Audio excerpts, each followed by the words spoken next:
Ceux qui font Monaco sont au micro. Je suis Geneviève Berthy et bienvenue dans le podcast de Monaco Info.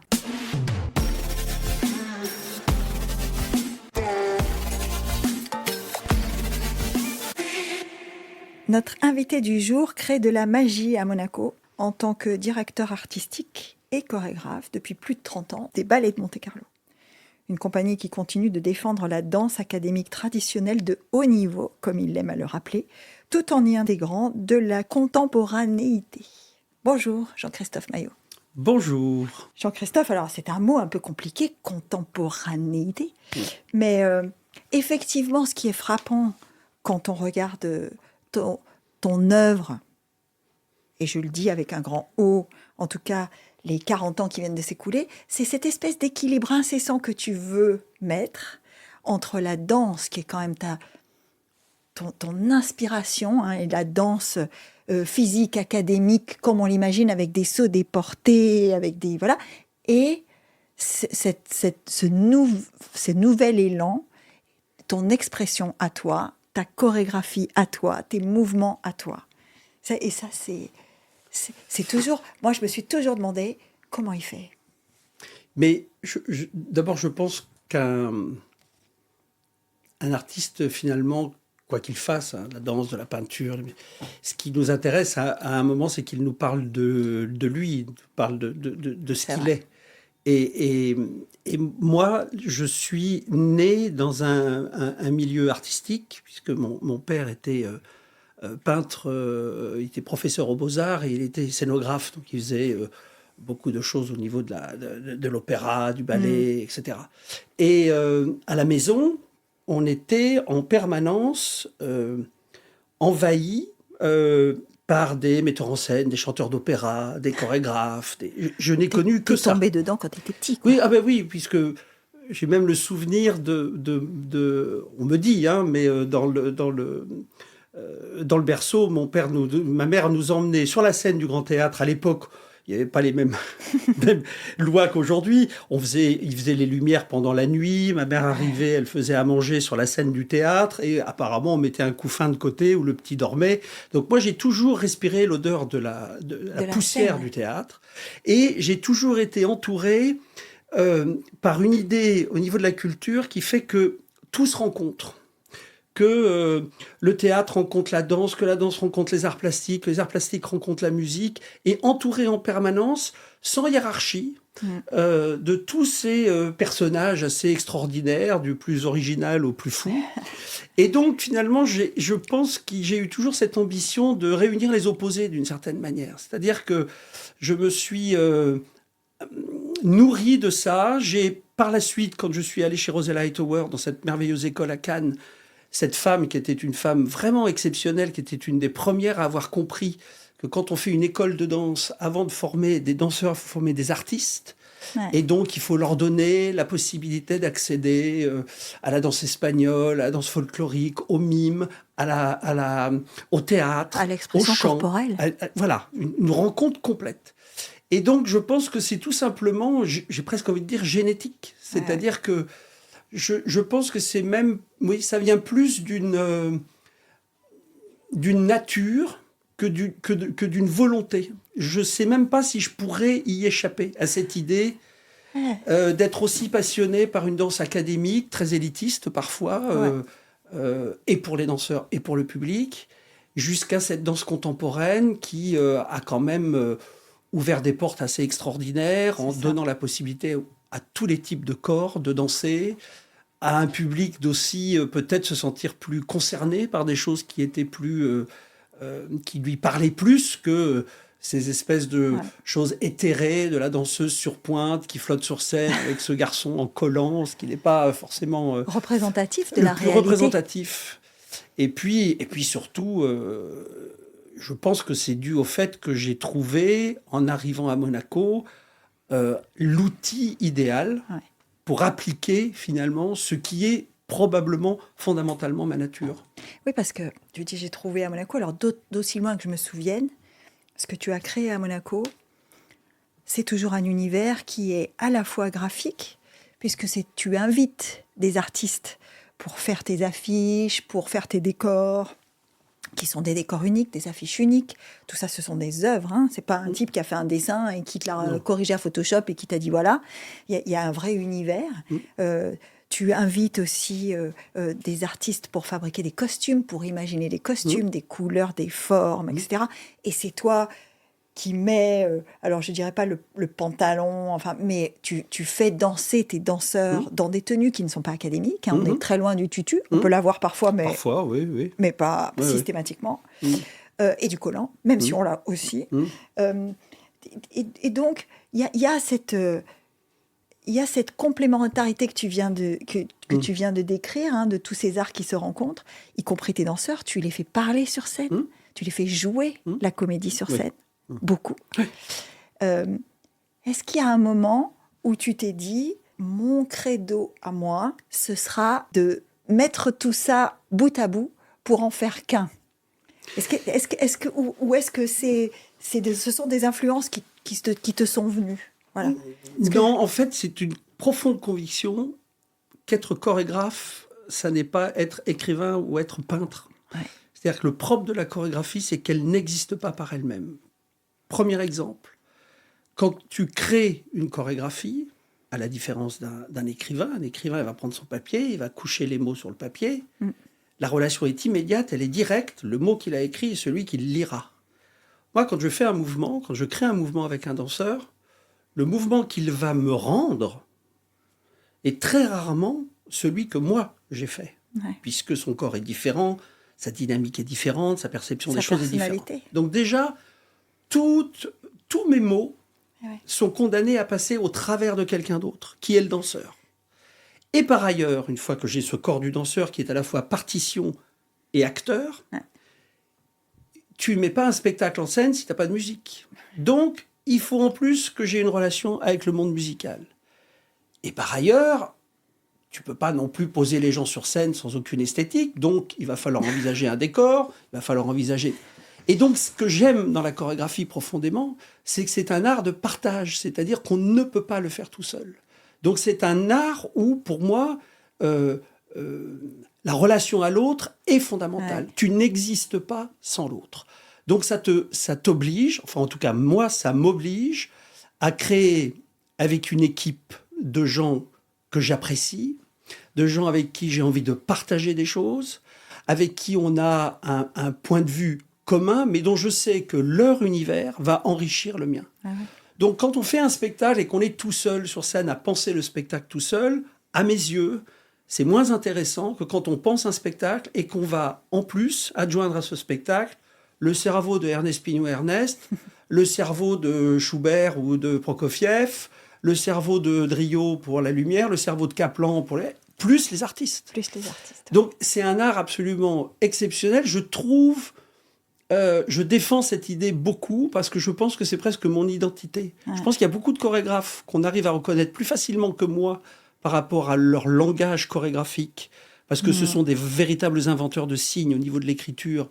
Et quand on voit, on peut dire au bout de 5 minutes, tiens, ça c'est du Forsyth, ça c'est du Kilian. Maillot, on peut le reconnaître à partir du moment où on voit un univers qui réunit d'autres personnes et qui crée à hauteur égale une œuvre qui, à la fin du compte, ne peut pas se dissocier. Et donc, souvent, d'ailleurs, je me rends compte, les gens sortent du spectacle et des fois, ils n'aiment pas le spectacle, bien sûr, mais c'est très rare qu'on me dise, c'est rare qu'on me dise, tiens, j'ai aimé le spectacle, j'ai pas aimé les costumes, ou j'ai pas aimé la musique. En général, il y a une espèce d'unité qui fait que, ou en tout cas, ils ont du mal à définir la chorégraphie. C'est-à-dire que moi, je ne me vexe jamais quand des gens me disent « Oh là là, ce spectacle, les costumes, tout ça. » Bon, n'importe quel chorégraphe, vous direz « Oui, mais et la chorégraphie ?» Mais la chorégraphie, elle est dans les costumes. C'est-à-dire que la demande que j'ai posée à Kaplan pour que ses costumes soient de cette manière-là, c'est déjà une forme de chorégraphie. Et finalement, moi, c'est ce qui me plaît. C'est cette... quand je travaille avec Ernest Pignon, qui est un peintre absolument exceptionnel, il dit toujours, il aime venir travailler avec nous parce qu'il ne sait pas ce que c'est que travailler en équipe, lui. Il est lui seul face à sa toile toute la journée. Et là, tout d'un coup, il est dans l'échange, on parle, on a des idées, il me laisse... Et alors, ce qu'il y a de merveilleux, c'est que c'est un mec génial, avec une humilité absolument incroyable, parce qu'il me soumet des choses. Comme les grands, souvent. Oui, c'est d'ailleurs presque toujours. Il me soumet des choses et il me laisse jouer avec. Ah ouais. Et en fait, je crois que la beauté de la chorégraphie dans ce sens-là, c'est... Moi, j'ai l'impression que je suis jamais sorti de l'enfance, quoi. Tu vois, c'est comme si un gamin t'es dans une pièce, tu as plein de jouets, et puis tu peux passer une après-midi entière à construire un univers qui t'est propre. Ouais. Et puis, parfois, comme les parents font, tu observes, toi, le parent, tu vois ton enfant jouer, tu vois qu'il est en train de se créer un monde. C'est merveilleux à regarder parce que tu te dis, mais il se transporte, quoi. Ouais. Il voyage. Et tu voyages au travers lui, quoi. Et moi, c'est ce que j'essaye de faire, c'est de proposer toujours au public cette capacité à voyager. Je suis sûr que si je m'entoure de gens merveilleux, le voyage ne peut être que plus merveilleux. Alors justement, tu dis je m'entoure de gens merveilleux. Ce qui est remarquable, ou en tout cas ce que j'ai remarqué, c'est que tu t'entoures de gens et tu es d'une extrême fidélité dans le travail. C'est-à-dire que tu parlais d'Ernest Pignon-Ernest notamment, de Kaplan aussi, mais on pourrait en citer d'autres. Bien sûr. Ils t'accompagnent depuis longtemps et tu les gardes. Et en fait, cette fidélité, vous l'adaptez à chaque nouvelle idée. Oui, alors je pense que j'ai j'aime bien l'idée de la bande. Ouais, c'est ça. Parce que ça marche pour tes danseurs aussi. Ah, bien sûr. C'est des danseurs que tu gardes, oui, que tu gardes longtemps, qui se reconvertissent avec toi. Enfin... Absolument. Mais d'ailleurs, on est en train de préparer Gallimard prépare un livre sur... Ils voulaient faire un livre sur moi. Je leur ai dit, vous ne pouvez pas faire un livre sur moi. Si vous faites un livre sur moi, il faut faire un livre sur ce que j'ai fait à Monaco. Parce que moi, c'est ce que j'ai fait à Monaco. Ma vie, c'est ce que j'ai fait à Monaco. C'est intéressant ce que tu dis, parce que quand tu arrives à Monaco, tu es déjà un danseur confirmé, un chorégraphe confirmé. Oui. C'est-à-dire que quand tu as... moi, je regardais, j'ai le prix de Lausanne en 77. Oui. C'est quand même de très nombreuses années avant que tu arrives à Monaco. Oui, c'est vrai. Mais quand j'arrive à Monaco, diriger une compagnie, ça n'a de sens que si tu prends en considération la particularité du lieu où tu arrives, son histoire et ce qu'on doit y faire. Il y a plein de gens qui disent je vais diriger quelque chose, ils arrivent avec leurs idées, qu'ils soient à New York ou à Monaco ou à Paris, ils vont le faire de la même manière. C'est une absurdité. Il faut d'abord regarder le lieu où on se trouve, le penser, l'étudier et penser à un projet qui fonctionne avec ce lieu. Moi, il se trouve, quand je suis arrivé là, effectivement, je me suis dit, oui, je suis chorégraphe, mais en fait, je ne suis pas sûr que c'est la chorégraphie qui me passionne le plus. Ce qui me passionne le plus, c'est diriger une compagnie pour pouvoir chorégraphier. C'est-à-dire que je me suis rendu compte que je ne pouvais pas chorégraphier comme je le souhaitais si je ne créais pas autour un outil qui fonctionne bien. Et pour ça, par exemple, j'ai beaucoup de mal, ça m'est arrivé très peu, une fois, une ou deux fois, une fois au Bolchoï, mais je ne crée pas de nouvelles créations à l'extérieur. Ouais, c'est vrai que c'est assez rare. J'y vais pas. Et j'y vais pas parce que je ne peux pas arriver dans un lieu, découvrir des danseurs, comme font les autres chorégraphes, je les admire pour ça. Ils arrivent, ils découvrent les danseurs, 2-3 jours, ils les font répéter, tac, ils commencent une création et travaillent avec eux. Ils ne les connaissent pas, ils ne se connaissent. Je ne peux pas travailler avec des gens que je ne connais pas. Je ne peux pas. En fait, je m'aperçois que ce n'est pas la chorégraphie qui m'intéresse, c'est avec qui je la fais.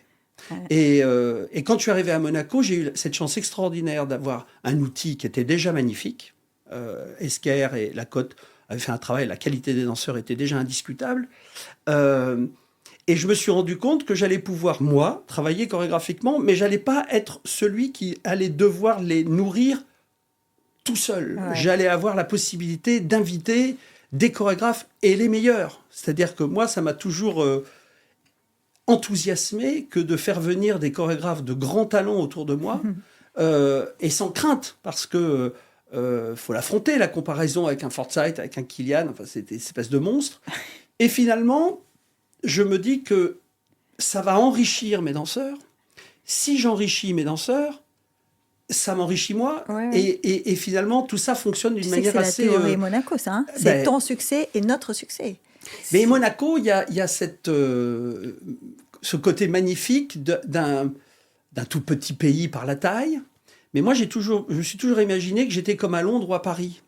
Sauf qu'à Londres et à Paris, tu as 12 compagnies de danse, tu as 300 théâtres, bon, voilà. Paris, c'est pareil. Tu peux avoir des lieux qui se spécialisent dans un type de travail très contemporain, très classique. Tu vas à l'opéra, voilà. Je me suis dit, on est à Monaco, qu'est-ce qu'on fait pour ce public quand même assez pointu, connaisseurs, Connaisseurs, des je gens dirais. qui ont une sensibilité indiscutable, curieux, qui ont la possibilité de voyager beaucoup, qui voient pas mal de choses aussi à l'extérieur. Il faut leur donner l'équivalent de ce qu'on a pu faire à Londres, à Paris ou à New York. Donc, il faut ouvrir le lieu pour pouvoir les nourrir, faire venir d'autres compagnies de l'extérieur, d'où la création du Monaco Dance Forum, Ouais. faire venir des Quand même, chorégraphes de grande qualité. Le Monaco Dance Forum, quand au départ c'est créé, on se dit, le gars pense qu'il va faire venir à Monaco tout le monde entier, alors que lui devrait dire, bah non, c'est chez moi, il n'y a que moi qui danse chez moi. Oui, c'est vrai qu'on on me l'a pas demandé, oui. mais ce que j'ai toujours pensé, et je le pense toujours, et je pense que j'ai pas eu trop tort, j'ai toujours pensé que je me sens bien ici. Moi, je me sens bien ici. J'ai une petite histoire avec la Côte d'Azur parce que j'étais à l'école de Cannes chez Rosella Hightower et je me rappelle très très bien. J'étais le directeur au centre chorégraphique de Tours et j'entends qu'on vient de créer une compagnie à Monte-Carlo en 1985. Et je suis excité comme une puce parce que je me rappelle que quand j'étais à Cannes, je me disais mais pourquoi il n'y a pas de grande compagnie de danse sur la Côte d'Azur ? Ouais. Paraît-il que Béjart disait il ne faut pas avoir une compagnie de danse sur la Côte d'Azur parce que les gens passeront plus de temps à la plage que dans le studio.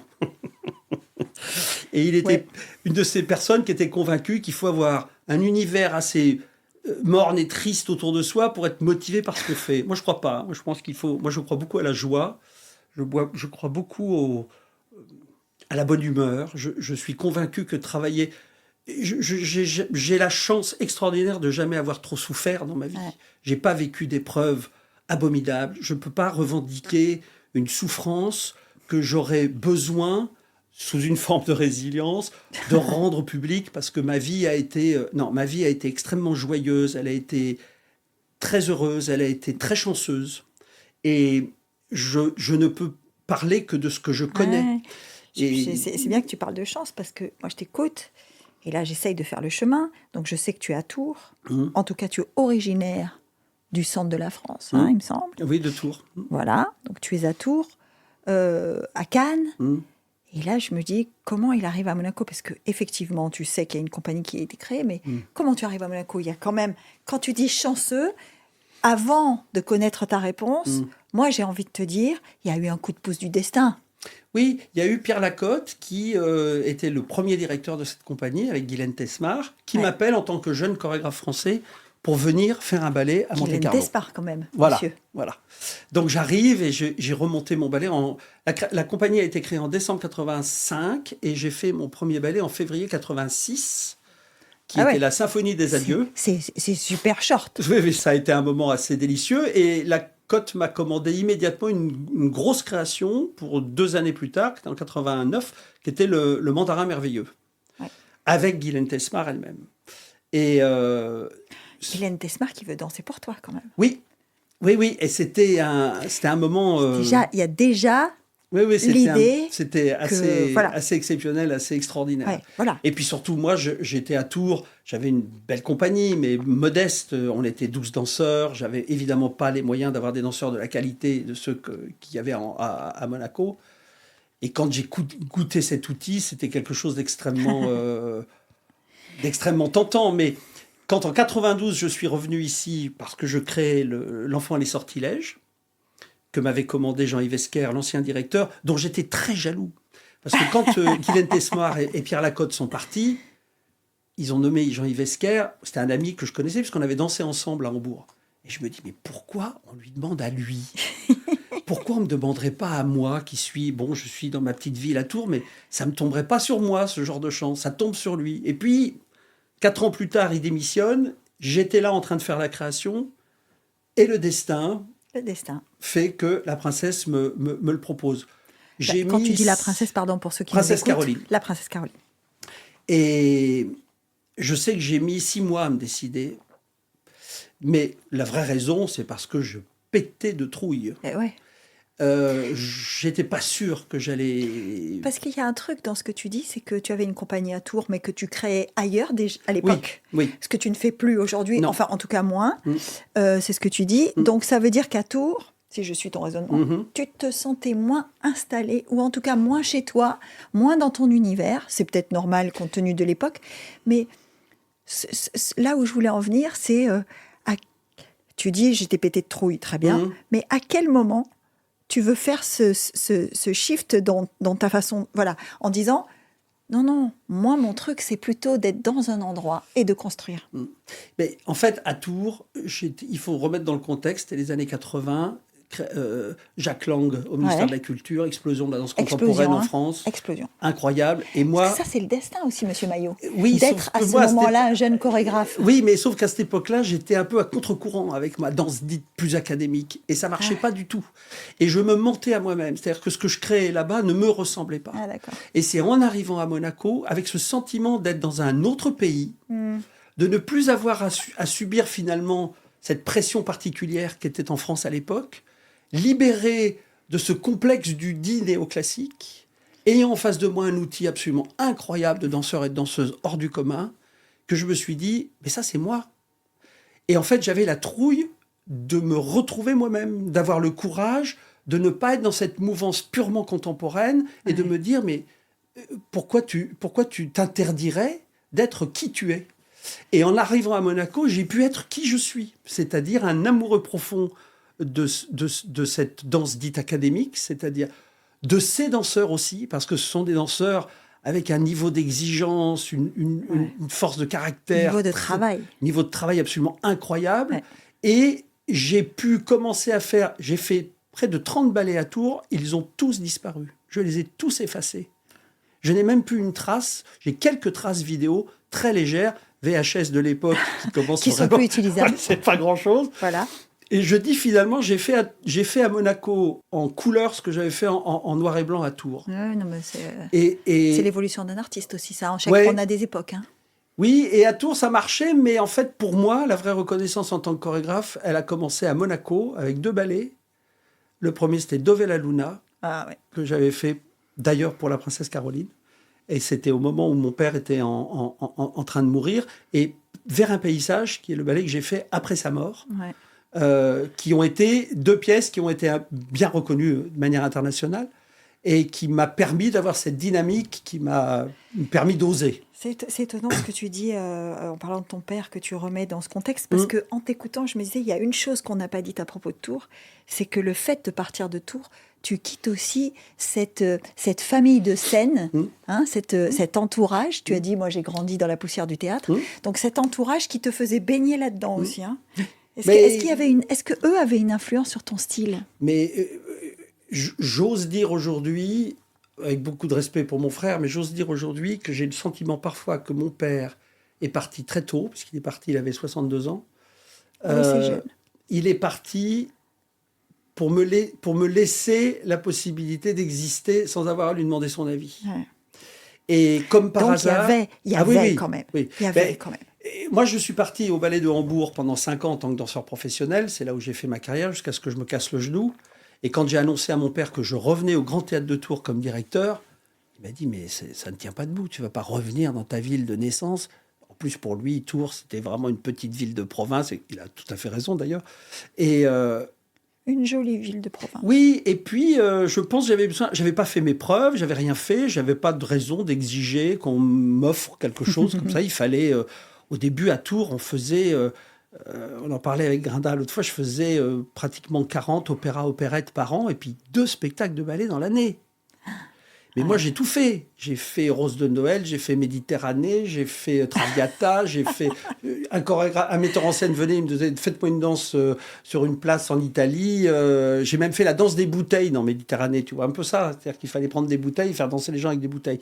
C'était une école formidable. Une école formidable qui m'a permis d'abord d'avoir une grande humilité dans le travail parce que tu es vraiment au service de gens que tu n'as pas choisis, les metteurs en scène non plus, ni les costumes, ni les décors, et tu subis souvent quelque chose. Alors quand tu as un outil comme celui des ballets de Monte-Carlo, quelle merveille que de pouvoir regarder le monde, regarder les artistes qui te fascinent, être à l'écoute. Moi, j'ai été beaucoup à l'écoute. princesse Caroline a été pour moi d'une aide extraordinaire. Ernest Pignon, je l'ai rencontré grâce à la princesse Caroline, qui un jour vient et me dit « Oh, je viens de voir une expo incroyable d'Ernest Pignon, qui était déjà très connu, que je ne connaissais pas. » Elle m'a dit « Va voir, vraiment. Va. » Et elle sentait, je pense qu'elle sentait que... Ça pouvait marcher. Oui, elle a ce... Je la trouve très Diaghilev, parfois, la princesse. Je trouve qu'elle a cette capacité... C'est beau ce que tu viens de dire. Je la trouve très Diaghilev. Ben oui, mais elle a cette extraordinaire capacité. Quand je le vois, d'ailleurs, ça fait 30 ans que je suis là. J'en ai vu passer des directeurs dans les opéras. Toujours, et je sais qu'elle a toujours, elle, une part importante sur le choix de ses responsables, on s'est toujours tous bien entendus. Il n'y a jamais eu... Je me rappelle parce que pas tu t'entends très bien avec Yamada, par exemple. Avec Yamada, avec Jean-Louis, avec Kreisberg. Voilà. Tu t'es très bien entendu avec Kreisberg, avec Jean-Louis Rinda maintenant, qui vient de transmettre un flambeau. Et quel flambeau avec Cécilia, ça se passe aussi super bien. Voilà. Et je pense avec les directeurs des successifs du nouveau Musée National aussi. Aussi, formidable. Ouais. Et ça, c'est dû à sa capacité à... Je pense qu'il y a cette... Mais elle aussi, elle fait sa bande alors. Oui, mais parce que je dis souvent qu'un spectacle, c'est comme un dîner. Finalement, tu organises un dîner chez toi. C'est rare que tu invites des gens que tu n'aimes pas à ta table. Donc tu te débrouilles. Ou alors c'est qu'il y a un piège. Oui, il y a un piège. Mais tu te débrouilles pour que les gens se rencontrent, mais tu sens que ces gens-là vont bien s'entendre, ou en tout cas qu'ils vont avoir plaisir à être ensemble. Il y a une connexion qui peut se faire. Voilà. Et ça vient de toi à ce moment-là. C'est que toi, tu inconsciemment ou consciemment, tu as cette capacité à réunir autour de toi des gens dont tu sais qu'ils ont quelque chose en commun. Ouais. Et moi, je le dis tous les jours, puisque moi, tous les gens qui travaillent au Ballet de Monte-Carlo, de la secrétaire au technicien, au cuisinier, etc., c'est des gens que je choisis. C'est des gens que je choisis parce qu'humainement, ils me semblent être compatibles avec l'histoire qui est la nôtre. Et ça fait une énorme différence. C'est-à-dire que, bien sûr, qu'il y a des compétences. Aujourd'hui, j'ai vu un très beau danseur qui est venu auditionner. Mais vraiment très bon. Et je le regardais dans le studio, je disais « Waouh !» Et puis après, comme toujours, je suis allé... Il est venu me parler. Avec lui. Voilà. Et là, je me suis dit « C'est pas possible. C'est pas possible. » La manière dont il parlait, la manière dont il voyait sa carrière, comment il se positionnait, je dis « C'est pas compatible avec notre univers. » Et si je mets cette personne au sein de la structure, ça va générer des gros problèmes. Déjà que gérer 120 personnes comme ça dans un univers où... De nombreuses nationalités différentes. De nombreuses nationalités. On oublie ça aussi. Il y en a 22 déjà, rien que... Voilà. Je peux vous dire qu'au moment où il y a les guerres en Russie, les guerres en Ukraine, ou les guerres en Israël, voilà, on ressent cette tension. Mais même le Brexit. Quand le Brexit a eu lieu, nos danseurs anglais... Vraiment, c'était des questions qui revenaient et qui étaient... qui créaient une tension, comme ça peut le créer dans la société. La géopolitique est partout, monsieur. Absolument. Mais de toute façon... Y compris sur la scène des danseurs. Oui, je dis toujours, je pense que c'est politique, ce que l'on fait. Bien sûr. Et d'ailleurs, j'aime déjà souvent regarder la compagnie comme une espèce de micro-société exemplaire dans laquelle on trouve tous les niveaux de travailleurs qu'on peut avoir dans n'importe quelle société, évidemment des nationalités différentes, des couleurs différentes, des cultures et des religions différentes, et ça marche. Ça marche, oui. Ce qui veut dire que probablement, c'est un espèce de petit laboratoire qui nous permettrait d'imaginer ou d'espérer que vivre ensemble est possible. Ouais. Bon. Alors, c'est pas aussi simple, mais c'est ce qui, moi, me fascine dans mon travail de directeur et que j'aime. Je pense que si demain je devais arrêter la chorégraphie, c'est probablement parce que je n'en aurais plus envie. Mais arrêter de diriger, c'est-à-dire ne plus avoir cette capacité le matin à arriver et sentir tous ces gens comme dans une ruche qui arrivent, qui sont là pour travailler sur quelque chose qui leur ressemble ou sur lequel on est tous à peu près d'accord. Et être celui qui va mettre ça en harmonie, qui va dynamiser, qui va être capable de canaliser, qui doit aller vers qui, comment on fait désamorcer ce petit endroit-là où tu sens qu'il y a des tensions qui peuvent devenir dangereuses, mettre en valeur cette nouvelle personne qui est en train d'arriver. Ça, c'est quelque chose que je trouve tellement... ça nourrit tellement, ça te fait tellement grandir en tant que personne et ça t'apprend vraiment tellement... Et moi, ce qui me fascine, finalement, c'est... Même dans mon travail chorégraphique, j'aime parler de l'humain. Il n'y a que l'humain quand on t'écoute, on se rend compte que... Qui me fascine. Voilà. quand Plus que t'écoutes, l'écriture. on se dit, l'aventure de Jean-Christophe, c'est avant tout une aventure humaine. Oui. C'est avant tout. Oui, avant tout. Avant tout. Oui, absolument. Après, c'est une aventure qui se complète, Oui. mais au départ, et avant tout, Oui. pour moi, c'est une aventure humaine. Et justement, j'aimerais que, avant qu'on passe à autre chose, j'aimerais qu'on revienne 2 secondes, si c'est possible, sur ta relation avec la princesse Caroline, Oui. qui est quand même... Il y a quelqu'un qui m'a dit, il n'y a pas longtemps, quand elle m'a nommée, elle m'a demandé de faire quelque chose qui soit plus pointu et qui reste accessible. Est-ce que toi, elle t'a donné comme ça une feuille de route? Oui. Avec une merveilleuse expression, donner du plaisir sans chercher à plaire. Oui. Et c'est une devise qu'on a entre nous maintenant. Et je comprends très bien son message quand elle dit ça. Et souvent d'ailleurs, quand moi je suis là en train de lui dire « Oh là là, j'en ai un peu marre », elle me dit « Allez, it's only ballet ». Tu vois, c'est vraiment... et une capacité comme ça à prendre une distance sur les choses qui est très forte. Dédramatiser. Mais j'aimais beaucoup cette citation de donner du plaisir sans chercher à plaire. Il y a toujours... Pourquoi ? Parce qu'il y a aussi cette idée de réunir les opposés. C'est-à-dire que moi, j'ai toujours été convaincu que le divertissement était quelque chose qui n'était pas antinomique avec la création. C'est ça. Et je pense que la princesse, elle a aussi cette... je le sens, je le vois quand on a fait le programme pour le Prince Régnier l'autre jour, avec le ballet La Valse, qui est un ballet quand même assez traditionnel, avec une certaine... Je sentais quand même que c'est quelque chose qui, au fond d'elle, lui plaît aussi. Et puis, là, je lui disais que j'allais réinviter Marco Göke à venir. Elle adore le travail de Marco Göke, elle a raison. Et vraiment, elle a cette capacité aussi à s'emballer pour des choses qui sont très radicales. Bon. Mais il y a une vraie... Une fois, je lui ai demandé pourquoi elle m'avait engagé, moi. Moi, j'ai mon idée, hein. Je pense que j'étais là, on ne trouvait pas forcément ce qu'il fallait, pourquoi pas, il est jeune, on essaye. C'est super réducteur ce que tu es en train de dire. Mais elle m'a dit une chose magnifique, je ne sais pas si elle serait contente que je le dise, mais je le pense parce que je trouve que c'est magnifique. Elle m'a dit, je vais te dire la vérité, j'aurais pas pu engager quelqu'un avec qui je puisse pas boire un petit coup après le spectacle. J'ai trouvé ça magnifique. J'ai trouvé ça magnifique, pourquoi ? Parce que c'est plein de pudeur. Bien sûr qu'elle avait l'espoir, en me nommant, que je fasse quelque chose de bien. Je ne pense pas qu'elle aurait... Mais ça voulait dire aussi... Je pense qu'elle est très attachée à cette compagnie. Et pour elle, que cette compagnie... Elle avait, je sais, des très grands noms qui se proposaient pour le prendre. Et ça ne l'intéressait pas parce qu'elle sentait bien que les gens ne venaient pas là pour faire quelque chose avec cette compagnie. Ils venaient là parce que... ou ils trouvaient ça prestigieux, ou ils venaient prendre leur retraite, ou enfin bon, bref. Et je pense qu'elle a eu cette capacité, quand elle me dit ça, à dire, bon, c'est une histoire commune. C'est-à-dire qu'il faut qu'on puisse... Me vole pas mon outil, travaille avec moi, travaillons ensemble avec cet outil, et essayons d'en faire quelque chose, parce que moi, je peux vous donner la possibilité de le faire, mais je peux pas le faire. Donc, si je pouvais trouver quelqu'un qui puisse se rendre compte à quel point c'est important pour moi d'avoir généré cette compagnie qui n'était pas si simple que ça à mettre en place. Ça a mis des années. Elle m'a expliqué comment pour obtenir le budget. Enfin, c'était une histoire de fou. Et puis, elle me dit souvent, je pense qu'elle s'y remettrait pas. Hein, s'il fallait le refaire, quand elle réalise ce qu'elle a fait, c'est quand même énorme. Ça. Quand cette compagnie est née, on a tous rigolé dans le monde de la danse. C'est une compagnie qui naît, c'est le jouet de la princesse. C'est ça. Bah, aujourd'hui, je peux te dire que tous ceux qui ont dit ça, ils pensent plus la même chose. Hein. Et comme je le dis même souvent, de ne pas être venu.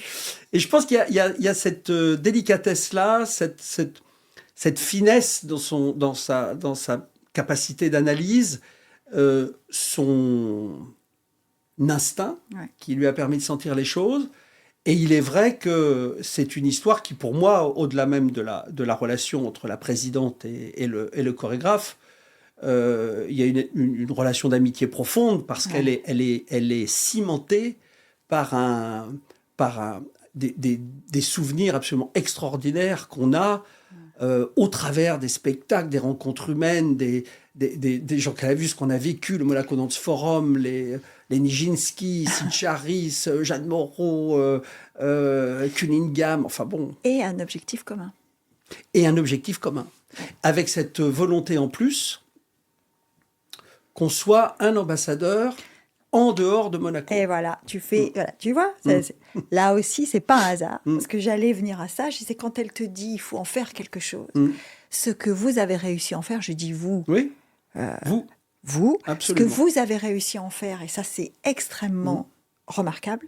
C'est un ambassadeur de Monaco, vraiment reconnu, identitaire. C'est-à-dire que quand Monaco organise une opération de charme ou en tout cas de présentation à l'étranger, et Dieu sait que je vous ai accompagné dans plusieurs, Oui. et ben il y a les ballets. Et systématiquement, pour preuve, il y avait les ballets à l'Expo universelle de Dubaï, Oui. sur scène, mais il y avait aussi les ballets à New Orleans quand il y a eu Monaco Tex New Orleans, il y a eu les ballets à Cuba quand il a fallu faire une... Voilà. Et moi, j'ai un souvenir dont j'aimerais qu'on parle, parce que pour moi, il est très symbolique. C'est quand tu présentes Cendrillon au terme de Caracalla. Ah oui. Donc, dans un endroit inimaginable, entre autres. Et avec, puisqu'on parlait de cette balance entre la tradition et la modernité, avec un Cendrillon revisité qui est quand même plein de références au classique, dans un endroit qui est un chantre de la société moderne, avec une vraie symbolique, et que vous faites un triomphe alors que la scène glisse. Voilà, c'était chaud. Ah, oui, la scène glisse, et qu'il y a sur scène ce couple voilà, de Azière et de Bernice. Bernice, ouais. Et je me souviens, à la fin du spectacle, tu m'as dit, c'était quand même pas super gagné. Non. Voilà. Non, c'est vrai. Mais c'est vrai, mais il y a cette envie aussi, quand on est en tournée, à la fois, bien sûr, de donner une image, je dirais... Ouais. Vous allez en Chine, moi je me souviens, la tournée en Chine triomphale, la première. Ben, les tournées, je dois dire qu'on est aujourd'hui, après Covid, et on reste une des compagnies qui tourne le plus au monde. Ouais. D'abord parce que l'outil nous le permet. Ça, c'est aussi une particularité à Monaco. La plupart des compagnies équivalentes aux nôtres sont tellement institutionnelles dans leur propre lieu. Dans leur théâtre. Voilà, où elles font 100 spectacles par an. Mais moi, faire 100 spectacles par an à Monaco, c'est pas possible. Je n'ai pas le potentiel public. Il n'y a pas les dates, monsieur. Non, il n'y a pas les dates. En plus, bien sûr, s'il y avait un théâtre dédié à la danse, on ne sait jamais. Hop je là. lance l'idée. Hop là. Enfin, dédié au spectacle vivant. Oui. Et qu'il soit... Voilà. Bon, bref. Bon, ça, c'est fait. On est évidemment... on aime cette idée de transporter comme ça une image de Monaco, mais surtout aussi pour montrer ce que les gens ne savent pas. C'est qu'à Monaco, on travaille. À Monaco, il y a plein de gens qui travaillent, qui arrivent le matin à 8h, qui repartent à 6h le soir, qui viennent bosser plus tard aussi, hein. Oui. Et qu'on donne la possibilité aux artistes, avec une liberté artistique rare. Moi, j'ai travaillé en France, j'ai travaillé en Allemagne, j'ai vu les changements politiques qui s'accompagnaient souvent de changements de poste au niveau des artistes, d'esthétique qui était défendue selon que le gouvernement était plus de droite ou plus de gauche. J'ai bien connu cette problématique en étant moi-même dans une ville très à droite, qui était celle de Jean Royer à Tours, connu pour ses frasques au moment de 68, quand il défendait l'idée contre la pornographie, et tout le monde se foutait de sa tête, mais bon. Donc, faire construire un centre chorégraphique à Tours, dans la ville de Jean Royer, pour moi, j'en suis beaucoup plus fier que d'avoir fait construire un centre chorégraphique à Montpellier avec un maire comme Georges Frêche qui, par évidence, devait le faire. Bon. Tandis qu'à Tours, c'était pas gagné, quoi. Et donc, j'aime bien cette idée de montrer qu'à Monaco, contrairement aussi à toutes les idées qui sont parfois justes et qui sont reçues, mais tous ces clichés, il y a véritablement une liberté qui est donnée aux artistes. J'ai réussi à faire des choses ici que plein de collègues à moi n'ont jamais pu faire ailleurs. Et c'est quand même assez rare pour être noté et être dit. Alors les gens l'entendent. Moi, je sais aujourd'hui que tous les gens qui viennent à Monaco travaillent avec nous. Et en ce moment, j'ai une merveilleuse chorégraphe israélienne qui s'appelle Sharon Eyal, qui est une star dans la danse contemporaine.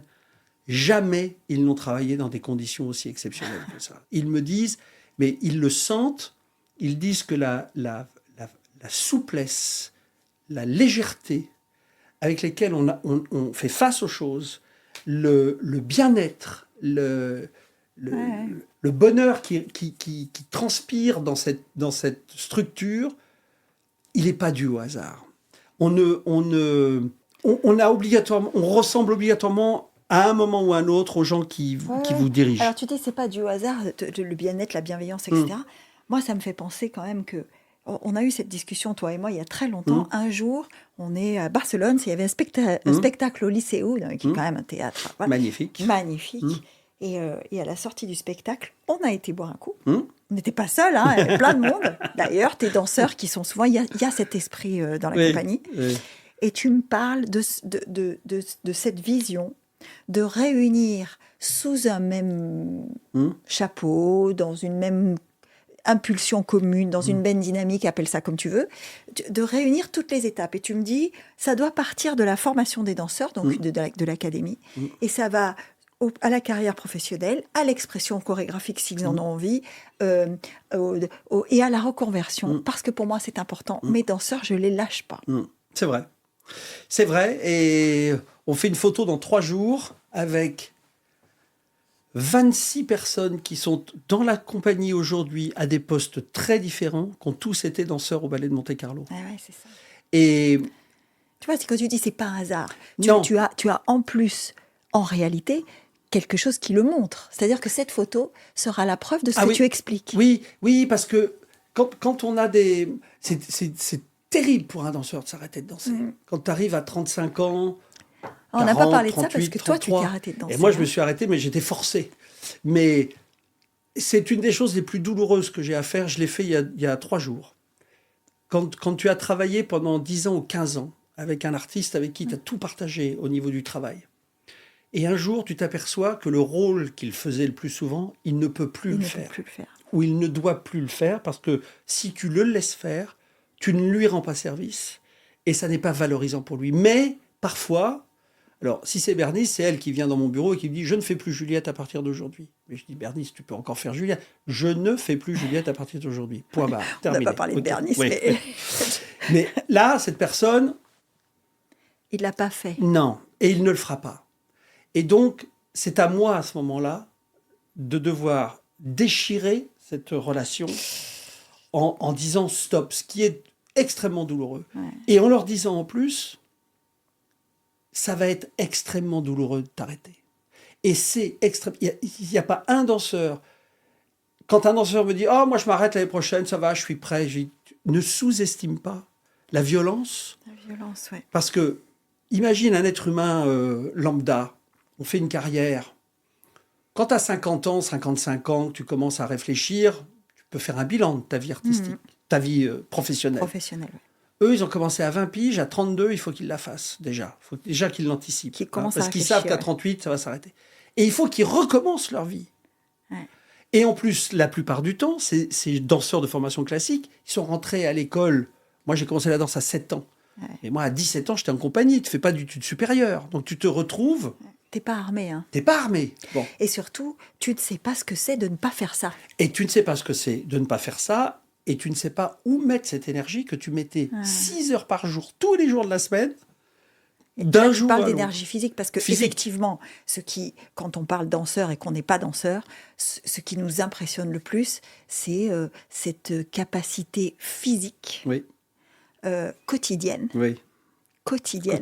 Moi, j'ai été, comme j'étais en tournée avec vous, j'étais à des moments où ils faisaient la barre, etc.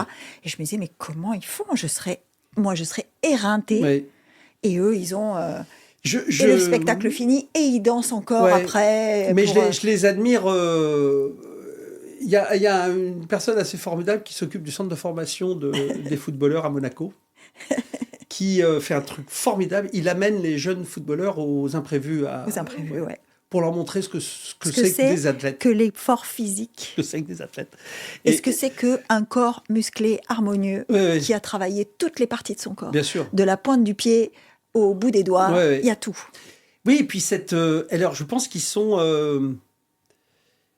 c'est euphorisant, comme quand on refait 10 fois, 15 fois... Là, en ce moment, ils travaillent cette pièce de Sharon Egal. Il y a une section qui dure 12 minutes. Pendant 12 minutes, ils sont sur demi-pointe, en bougeant de la jambe droite à la jambe gauche, non-stop, avec aucun mouvement qui se répète. C'est-à-dire que c'est une phrase de 12 minutes qu'avec un mouvement qui est différent à chaque fois pendant 12 minutes. Et je les regarde, et je les connais, je connais ce métier, ça fait 40 ans que je le fais.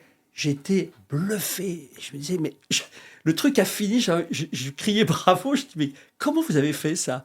Même moi, je suis encore surpris de les voir avoir cette capacité de concentration et d'amour de ce qu'ils font, qui l'amènent à dépasser des limites qu'on ne pense pas possibles. Quoi. Ouais, c'est ça qui est incroyable. Et donc, quand tu t'arrêtes, tout d'un coup, tu perds tout ça.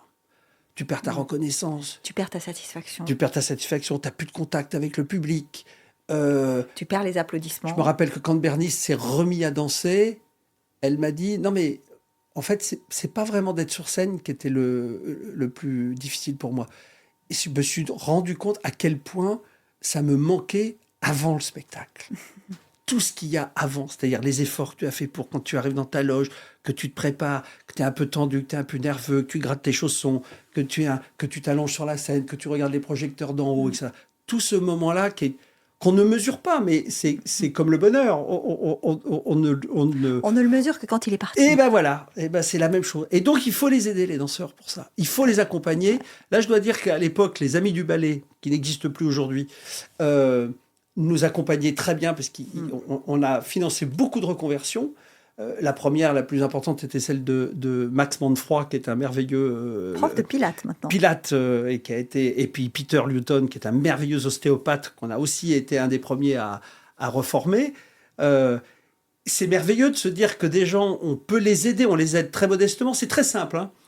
Pour les aider, j'ai mis en place un système qui se fait nulle part ailleurs, mais que le conseil d'administration m'a validé et avec lequel la princesse était d'accord. C'est de dire à un danseur à un moment, tu vas t'arrêter, pendant 1 an, je te garde ton contrat, tu vas toucher ton salaire, mais durant cette année-là, je ne vais plus te mettre dans les nouvelles créations, et tu vas pouvoir, si tu as un projet cohérent, avec une formation particulière qui éventuellement coûte de l'argent, te libérer pour que pendant cette année, tu puisses anticiper ton arrêt de manière à ce qu'à la fin de l'année, quand tu t'arrêteras, tu auras en main quelque chose qui déjà t'aura motivé pour ne plus avoir à souffrir de cet arrêt qui va être... Et donc, ça veut dire que les autres danseurs doivent accepter l'idée qu'ils vont prendre en charge une certaine partie des responsabilités que ce danseur avait pour eux, mais qu'un jour, ça leur arrivera aussi. Ils le feront. Et je dois dire que ça donne un résultat assez incroyable parce qu'il y a sûrement des danseurs qui ont eu des difficultés à continuer. Il y en a qui ne l'ont peut-être pas demandé parce qu'il n'y avait pas de projet assez précis. Mais quand je vois la communauté, j'ai réalisé l'autre jour en préparant le livre que j'avais signé en 30 ans plus de 780 contrats de danseurs. Ça veut dire que j'ai eu plus de 780 personnes qui ont signé un contrat d'1 an au Ballet de Monte-Carlo. Tu imagines le nombre de vies qu'on a croisées. Que ça a impacté. Oui. Voilà. Et ça, c'est extraordinaire. Enfin, je veux dire, Alors, justement, moi, tout à l'heure, tu disais, j'auditionnais ce danseur que j'ai trouvé merveilleux. Et pourtant, quand j'ai discuté avec lui, je me suis dit, ça ne va pas être possible. Est-ce que, sans trahir, voilà, est-ce que tu peux nous donner au moins les 2-3 éléments qui, pour toi, sont déterminants? Est-ce que c'est ouverture d'esprit? Est-ce que c'est... Je ne sais pas, je te pose la question parce que... C'est l'humilité, la gentillesse. La gentillesse, hein. La gentillesse. C'est pas un défaut, hein. Oui, parce qu'on est dans un monde où être gentil, c'est un peu être faible. Non. Je vais te dire pourquoi, d'ailleurs, chez un danseur. Parce que la gentillesse, ça peut être une faiblesse. Si celui qui va te diriger en profite. Mais si tu sens que quelqu'un est gentil, et donc peut-être peut être amené à avoir certaines faiblesses ou fragilités, et que toi, ton ambition, c'est de le protéger et de lui permettre d'éclore quand même, alors c'est merveilleux. Bon, parfois, j'ai des fortes gueules. Mais c'est des fortes gueules généreuses. À commencer par ta danseuse étoile pendant, je crois, plus de 20 ans, hein, dont tu viens de nous expliquer que c'est elle qui vient te voir en te disant « je danse plus ». Donc, une forte tête. Mais et puis, je dirais généreux. Voilà. C'est-à-dire des gens qui sont là où tu vois que leur attente, c'est de donner et pas de dire « qu'est-ce que je vais recevoir ?» C'est je donne. Alors, tu parlais de cette générosité. Moi, j'ai cette image, parce que j'ai ce bonheur d'avoir partagé des instants avec la compagnie. On arrive à Cuba, On a voyagé plus de 15 heures. Ouais. On a passé 3 heures à la douane. Ouais. C'était compliqué parce que Quelle vous voyagez avec beaucoup de bagages. Ouais. Et que donc l'arrivée à Cuba, en plein milieu de la nuit, a été compliquée. Il n'y avait pas tous les douaniers qu'il fallait. Enfin bon, bref. Je me souviens que c'était très très long. On monte dans ce bus où il faut traverser encore, mais on roule. Ça a duré, je pense, plus d'1 heure. Ouais. Et la seule chose dont je me souviens, c'est que le chauffeur avait mis une radio locale, machin, et qu'il y avait des danseurs dans la travée, au milieu, dans le bus, qui dansaient. Et je me souviens m'être retournée vers quelqu'un de chez toi et lui dire, tu vois, moi j'ai voyagé avec des footballeurs, j'ai voyagé avec des sportifs, j'ai voyagé avec des hommes politiques, c'est la première fois que je sens cet amour, cette gentillesse, cette envie de soulager les autres. Mais je pense que c'est vraiment quelque chose que tu ressens quand tu danses.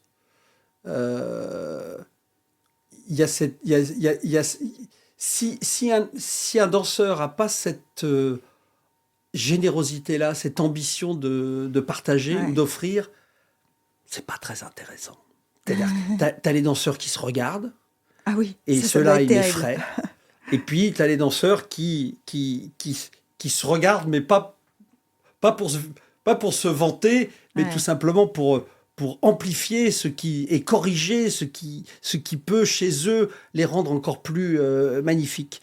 Quand je vois que des danseurs sont un peu en tension, ce qui est rare, hein, c'est une des rares compagnies que je connais.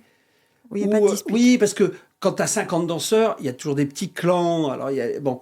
Mais depuis que moi j'ai grandi, c'est-à-dire que depuis que j'ai passé, je dirais, 45 ans, parce qu'avant j'avais l'âge des danseurs, hein, pratiquement. Ah oui, ça on n'en a pas parlé, mais le temps passe.